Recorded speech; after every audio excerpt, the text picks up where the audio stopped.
segunda presentación de una serie de 4 conciertos que tiene nuestro país.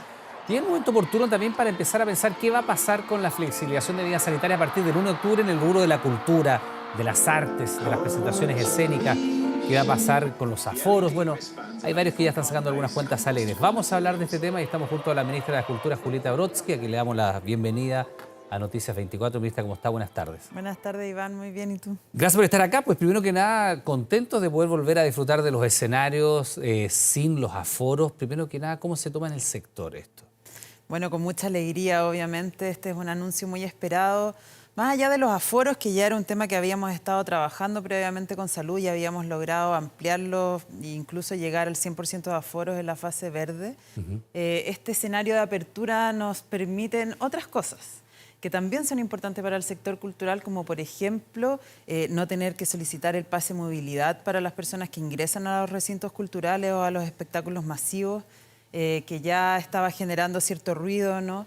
Y también el tema, por ejemplo, de poder comer y beber dentro de los espacios culturales. Por ejemplo, el cine. El cine, las cabritas, ¿no? La bebida, o las salas de concierto que muchas veces venden comida y bebida, sí, o los salones de evento, que eran un sector que estaban bastante perjudicados, digamos. Ministra, antes de ver en la práctica cómo va a impactar a partir del 1 de octubre, hay que decirle, todavía estamos en esta transición, ¿hay algún catastro de cuánto sufrió el sector a propósito de estos casi 30 meses de pandemia? ¿Cuántas productoras a lo mejor quedaron en mitad de camino? ¿Cuántas productoras de teatro, compañías de teatro no pudieron sobrevivir porque finalmente no había público, no había presentación, la presencialidad no lo suple todo, o sea, las telepresentaciones no lo suplen todo? Así es, bueno, teníamos cifras en su momento, cifras oficiales, económicas, digamos, que hablaban de una debacle total en el sector cultural. Fue uno de los sectores, junto con turismo, sí, más afectados por la pandemia, y gastronomía. Efectivamente, tuvimos una baja de empleo alrededor del 45-50%, baja de pérdidas de empleo.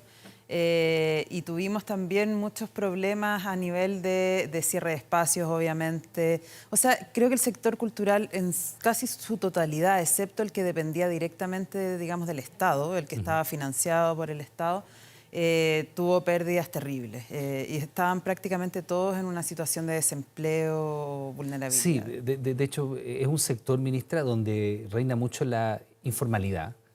Donde los vínculos laborales son muy esporádicos. No estamos hablando solo de los artistas, ¿no? En torno a un espectáculo hay una serie de otras personas que lo hacen posible, que están tras las bambalinas, desde los iluminadores, los sonistas, los tramoyas, la persona que trabaja en seguridad, en aseo, los que prestan servicio, una serie de servicios asociados, pero es muy informal.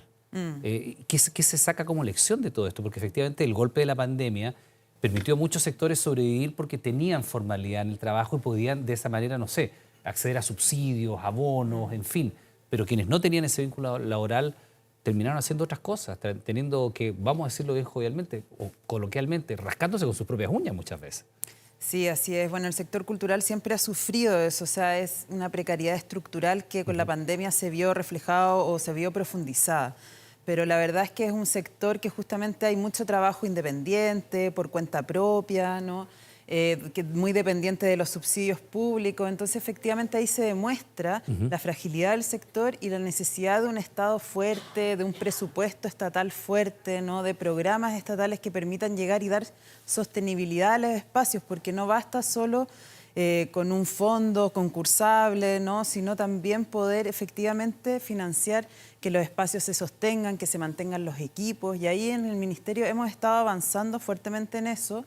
Estamos fortaleciendo justamente los programas que van en esa dirección y además estamos trabajando no solo en la reactivación ahora del sector cultural, que ha sido bueno, el mandato primero que nos dio el presidente Gabriel Boric, es decir, reactivemos el sector cultural, abramos los espacios culturales, sino también en cómo mejoramos las condiciones de empleo, las condiciones de trabajo en el sector cultural. Y ahí, por ejemplo, vamos a elaborar en conjunto con las mismas agrupaciones, gremios, sindicatos, un estatuto del trabajador cultural que va a empezar a generarse a partir de unos diálogos sociales que realizaremos a partir de octubre. ¿Una mesa que se va a instalar para empezar a conocer las condiciones laborales que existen actualmente y cómo mejorarlas? Así es un diálogo social que se llama La Metodología, que se realiza en conjunto con el Ministerio del Trabajo, la OIT y la UNESCO, y que se va a realizar a lo largo de todo el país, distintas mesas de trabajo justamente para discutir esto. esto, ver un diagnóstico primero, cuál es la situación, cuáles son las necesidades, y ahí elaborar un proyecto de ley que permita de alguna forma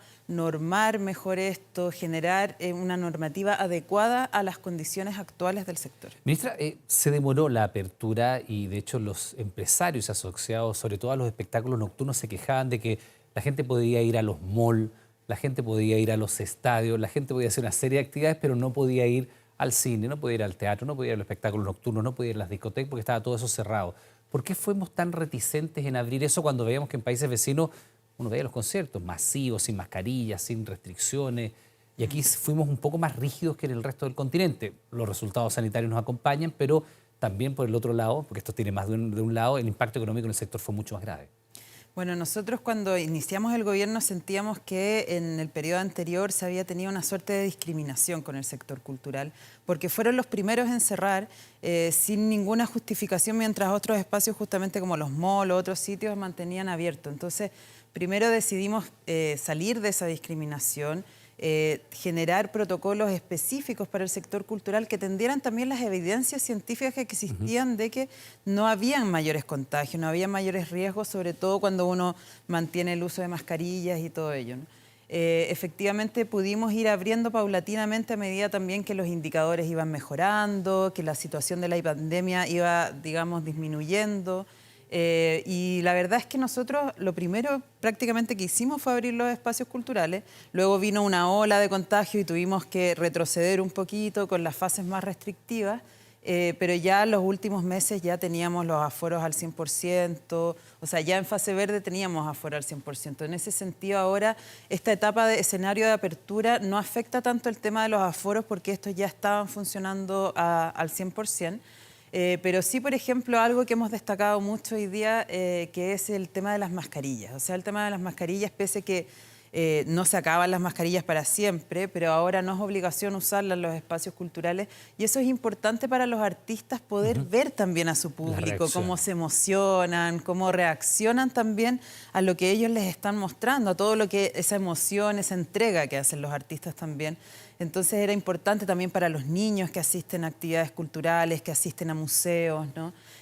Así que en ese sentido creemos que esto es una gran noticia, volver a encontrarnos en torno a la cultura, mirándonos las caras y también en el contexto que tenemos ahora del inicio de la primavera, una primavera que viene llena de actividades, de espectáculos culturales. El verano también es una temporada para asistir a espectáculos culturales y ahí nuestro llamado es a la ciudadanía finalmente, ¿no? Porque nosotros podemos abrir, podemos generar actividades, reactivar al sector, pero si no tenemos a los públicos, a la ciudadanía, la verdad es que tampoco estamos sacando mucho en ese sentido. Ministra, y en ese sentido hay que hacer también un trabajo por volver a posicionar a nuestro país, a Santiago, la capital, dentro del circuito, por ejemplo, de recitales. Muchos artistas hacían giras internacionales, se podía ir a Argentina, Brasil tuvo muy pocas restricciones, la verdad pocas, Colombia, etcétera, y saltaban Santiago, saltaban Chile, porque en términos generales aquí se exigía pase de movilidad, el esquema de vacunación, los aforos, y traer un artista, no sé, Coldplay. Usted no lo puede traer para presentarse frente a 15.000 personas porque no da el presupuesto. En Argentina van a hacer 10 presentaciones y aquí 4. Y estos grandes conciertos se perdieron durante un tiempo. Hay que hacer el trabajo por volver a posicionar a nuestro país en este escenario internacional para decirle a la gente, estamos disponibles, estamos abiertos, se acabaron las restricciones. Efectivamente, ese era un peligro que estábamos corriendo como país de empezar a quedar fuera de los circuitos internacionales y esa era una gran preocupación de las asociaciones de productoras, de grandes productoras de eventos, pero ahora ya con este nuevo escenario de apertura ya podemos proyectarnos, podemos efectivamente ver de aquí a largo plazo, generar la agenda de eventos, porque esto no se puede realizar de un día para otro, estos eventos se están proyectando de un año para otro por lo menos, ¿no? Entonces, en ese sentido, ahora este escenario le da la oportunidad también a las productoras de volver a ponerse a disposición, de decir aquí estamos, Chile vuelve a estar dentro del circuito internacional y eso es fundamental porque no podemos quedarnos fuera. Claro, en Argentina, por ejemplo, hicieron Cosquín, en Río hicieron el carnaval, en las ciudades interiores también de Brasil lo hicieron. Nosotros suspendimos Viña, suspendimos el Festival del Guaso, suspendimos la Pampilla, se suspendieron las fondas durante 2 años, vuelven ahora y hay que hacer todo ese trabajo de nuevo. Y con el daño que se produjo en el sector, ¿va a haber alguna focalización de ayudas? Porque hay muchas productoras o muchas pequeñas productoras que también prestan servicios asociados a lo mejor a las más grandes que traen espectáculos como el que estamos viendo aquí, que probablemente o quebraron o quedaron endeudadas o que tuvieron que despedir gente porque no tenían una vinculación estable. ¿Hay una mirada sobre eso desde el punto de vista de la industria? Sí, por supuesto. De hecho, en el Plan Chile Apoya, que fue de los primeros anuncios que realizó el gobierno, estaba incluido como un sector prioritario cultura.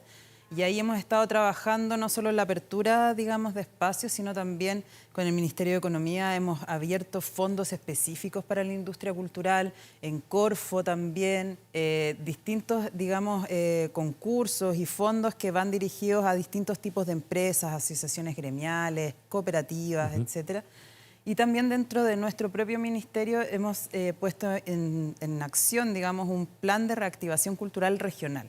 Estamos haciendo actividades regionales, o sea, actividades culturales en todas las regiones del país a través de nuestras seremías, focalizando en aquellos sectores, organizaciones, empresas que han estado más afectadas también por la pandemia. Y eso va a ser de aquí a fin de año, justamente ahora con la primavera y con estos anuncios, nos viene mucho mejor también para hacer ese plan de reactivación cultural. Ministra, y además sí. entregamos el bono para trabajadores culturales, Sí. que también fue una ayuda importante para muchos trabajadores que habían sufrido mucho en la pandemia. Vamos a lo que va a pasar el 1 de octubre. Yo sé que ya hay muchos que piensan que se acabó el uso de la mascarilla y estos días uno ya ha visto más relajo. Desde ayer hasta hoy día ya hay más relajo. Le preguntamos a la ministra de Salud la mañana en la radio si efectivamente se iba a fiscalizar. Y bueno, no está puesto el ánimo en fiscalizar en estas 2 semanas que quedan, ¿no? Es más bien un periodo de adaptación. ¿Qué va a pasar hacia el 1 de octubre? Se acaba la toma de temperatura, se acaba la obligatoriedad de usar alcohol gel, se acaba el uso obligatorio de mascarillas, voy a tener que estar a una distancia determinada de otra persona si voy a un teatro, va a haber una silla al lado mío vacía si es que voy al cine. ¿En qué va a cambiar? ¿Cómo va a ser de nuevo este regreso ya sin restricciones a los espectáculos, a los conciertos, al teatro? Bueno, efectivamente, como tú dices, ya no hay que tomarse la temperatura, el tema de limpiarse los pies tampoco, el alcohol gel tampoco. Bueno, sabíamos que esas medidas ya tampoco estaban haciendo mucho efecto, ¿no? Pero sobre todo no va a ser necesario presentar el pase de movilidad, que eso ya estaba siendo muy restrictivo. Tampoco se va a necesitar mantener cierto distanciamiento entre personas. ¿Los aforos vuelven a lo que había previo a la pandemia? Totalmente, aforos al 100%, digamos, las butacas todas se pueden utilizar. Ahora, si las personas ven que pueden mantener cierto distanciamiento, que lo hagan, digamos, es recomendable, sobre todo si las personas, aunque ahora no es obligatorio usar mascarilla tampoco, bueno, si una persona está con síntomas, claro, igual es recomendable, por supuesto, que se cuide, que tenga cuidado con el entorno, con la comunidad, ¿no? Que seamos responsables también en eso, porque lo que no queremos, por supuesto, es tener que retroceder en algún momento y volver a estas medidas restrictivas, sino que podamos convivir con el COVID como ya un virus endémico como es la influenza o cualquier otro.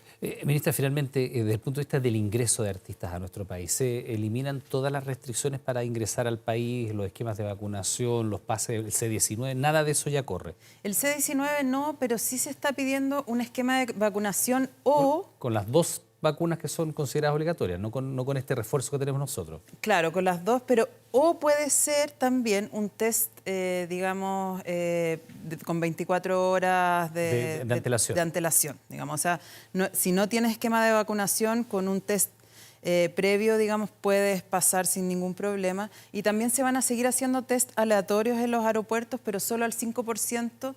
Y entiendo que hay conversaciones para tratar de hacerlo solo en aquellos lugares donde hay más entrada de pasajeros y turistas y no necesariamente en los pasos más pequeños.